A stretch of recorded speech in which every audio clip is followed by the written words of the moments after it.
اسی واقعے کی طرف اشارہ ہے۔ بعض مفسرین نے نانا کے گھر سے سونے کی مورتی چرانے کی بات کہی،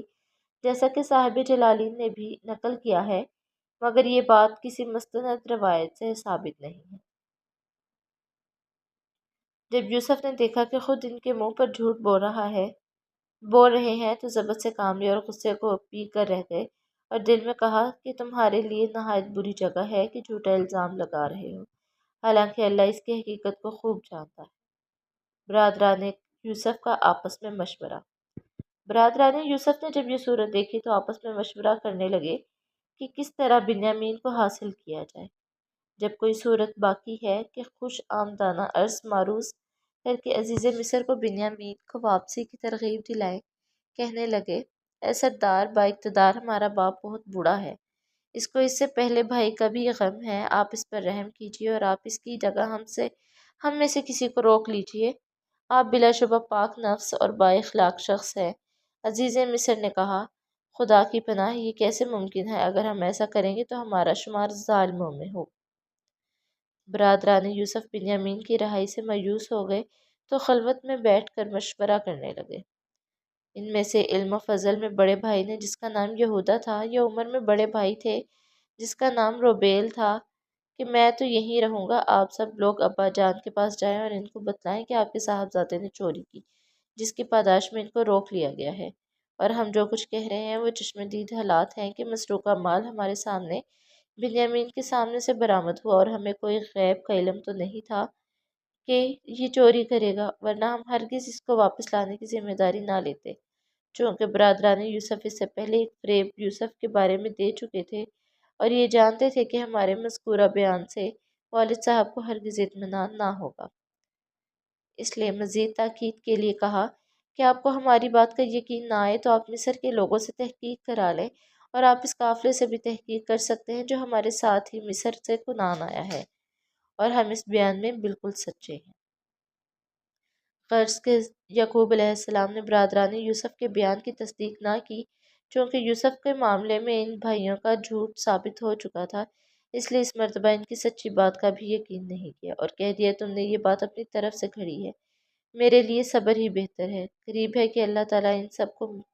سب کو مجھے ملا دے گا۔ اس دوسرے صدمے کے بعد صاحبزادوں سے اس معاملے میں گفتگو موقوف کر دی اور اپنے رب کے سامنے فریاد شروع کر دی، اور اسی غم میں روتے روتے ان کی بینائی جاتی رہی۔ مقاتل نے کہا ہے کہ یعقوب علیہ السلام کی یہ حالت 6 سال رہی۔ حضرت یعقوب علیہ السلام نے اس کے بعد زیادہ تر خاموش رہنا شروع کر دیا، دل ہی دل میں گھٹتے رہتے تھے، کسی سے کچھ نہ کہتے تھے۔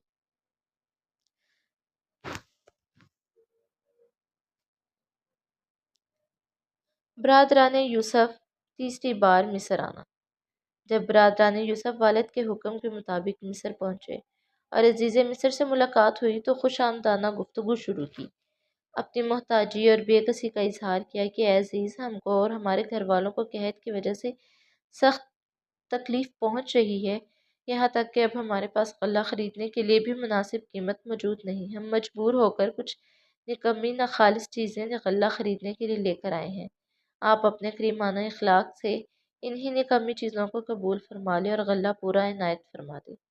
ہماری کھوٹی پونجی کی وجہ سے غلہ میں کبھی کمی نہ کریں،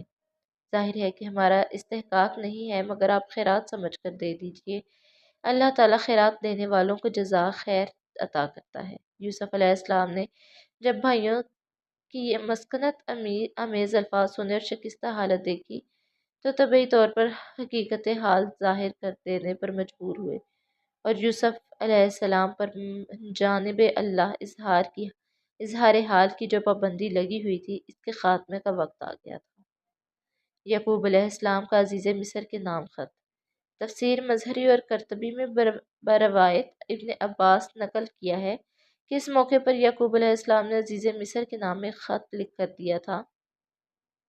جس کا مضمون یہ تھا، من جانب یعقوب صفی اللہ بن اسحاق ذبی اللہ بن ابراہیم خلیل اللہ بخدمت عزیز مصر، اما بعد، ہمارا پورا خاندان بلاؤں اور آزمائشوں میں معروف ہے۔ میرے دادا ابراہیم خلیل اللہ کا آتش نمرود میں امتحان لیا گیا، پھر میرے والد اسحاق کا شدید امتحان لیا گیا، پھر میرے لڑکے کے ذریعے میرا امتحان لیا گیا جو مجھے سب سے زیادہ محبوب تھا، یہاں تک کہ اس کی مفارقت میں میری بینائی جاتی رہی۔ اس کے بعد اس کا ایک چھوٹا بھائی مجھے غم زدہ کی تسلی کا سامان تھا، جس کو آپ نے چوری کے الزام میں گرفتار کر لیا، اور میں بتلاتا ہوں کہ ہم اولاد انبیاء ہیں، نہ ہم نے کبھی چوری کی اور نہ ہماری اولادوں میں کوئی چور پیدا ہوا۔ وسلام۔ جب یوسف نے خط پڑھا تو کانپ گئے اور بے اختیار رونے لگے اور اپنے راز کو ظاہر کر دیا، اور تعارف کی تمہید کے طور پر بھائیوں سے یہ سوال کیا کہ تم کو کچھ یہ بھی یاد ہے کہ تم نے یوسف اور اس کے بھائی کے ساتھ کیا برتاؤ کیا تھا جبکہ تمہاری جہالت کا زمانہ تھا اور یوسف کی اس شان سے بھی ناواقف تھے جو اس کو حاصل ہونے والی تھی۔ برادران یوسف علیہ السلام نے جب یہ سوال سنا تو چکرا گئے کہ عزیز مصر کو یوسف کے قصے سے کیا واسطہ۔ پھر ادھر بھی دھیان گیا کہ یوسف نے جو بچپن میں خواب دیکھا تھا، اس کی تعبیر یہی تھی کہ اس کو کوئی بلند مرتبہ حاصل ہوگا، کہ ہم سب کو اس کے سامنے جھکنا پڑے گا، کہیں یہ عزیز مصر خود یوسف ہی نہ ہو۔ پھر جب اس پر غور و تعمیل کیا تو کچھ علامات سے پہچان لیا، اور مزید تحقیق کے لیے ان سے کہا، یوسف، کیا تو سچ مچ یوسف ہے؟ تو یوسف نے کہا، ہاں میں ہی یوسف ہوں، اور یہ بنیامین میرا حقیقی بھائی۔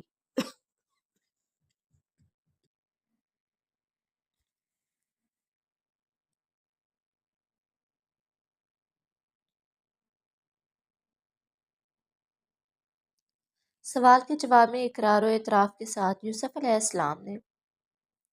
اللہ تعالیٰ کے احسان کا ذکر اور صبر و تقویٰ کے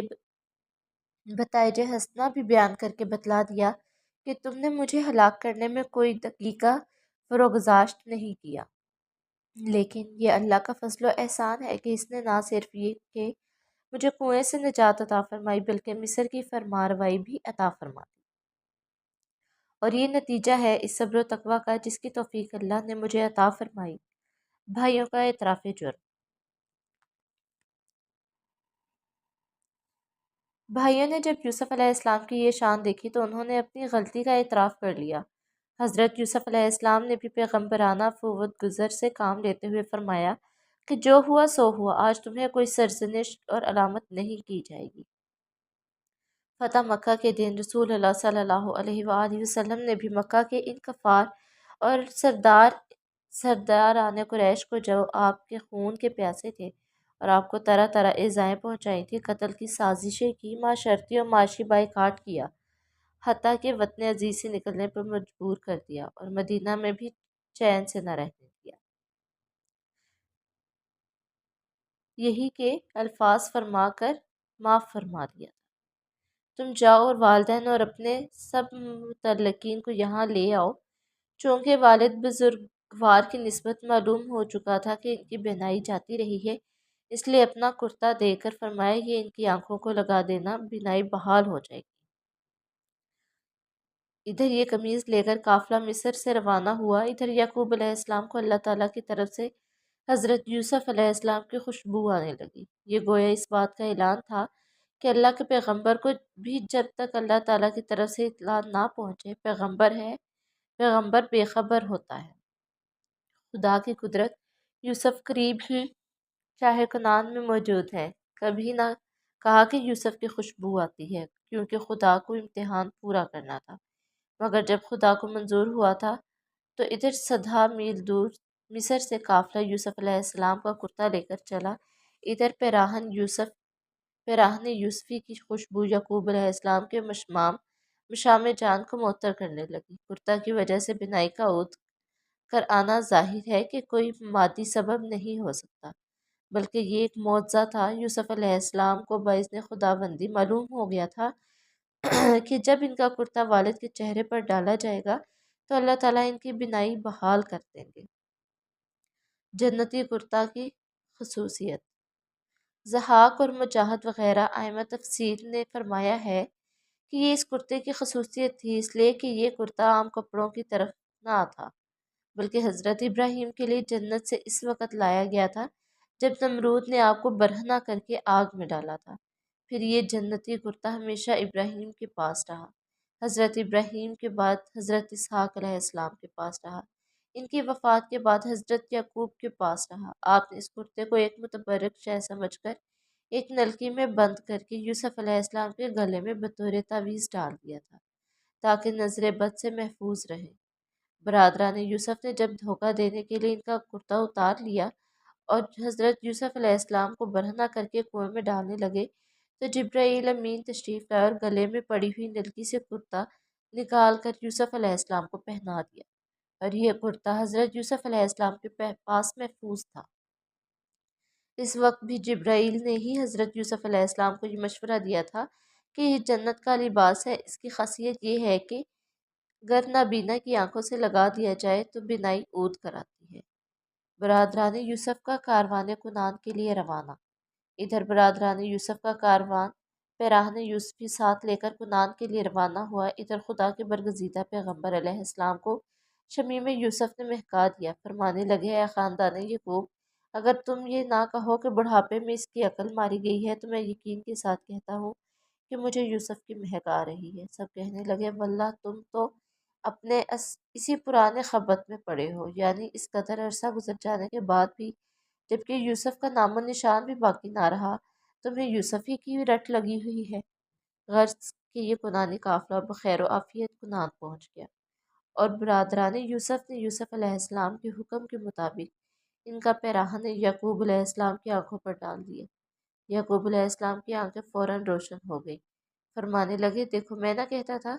کہ میں اللہ کی جانب سے وہ بات جانتا ہوں جو تم نہیں جانتے۔ برادران یوسف کے لیے یہ وقت بڑا کٹھن تھا۔ شرم و ندامت میں غرق سر جھکائے ہوئے بولے، اے ابا جان، آپ ہمارے لیے جناب باری میں گناہوں کی مغفرت کی دعا کر دیجیے، کیونکہ اب تو یہ ظاہر ہو ہی چکا ہے کہ بلا شبہ ہم سخت خطا کار اور قصوروار ہیں۔ یعقوب علیہ السلام نے فرمایا، میں ان قریب تمہارے لیے دعا کروں گا، بلا شبہ وہ غفور الرحیم۔ ناظرین، ہماری سٹوریز کو پسند کیجیے اور ریڈ کرنے کے بعد لائک، شیئر اینڈ سبسکرائب لازمی کیجیے۔ شکریہ، اللہ حافظ۔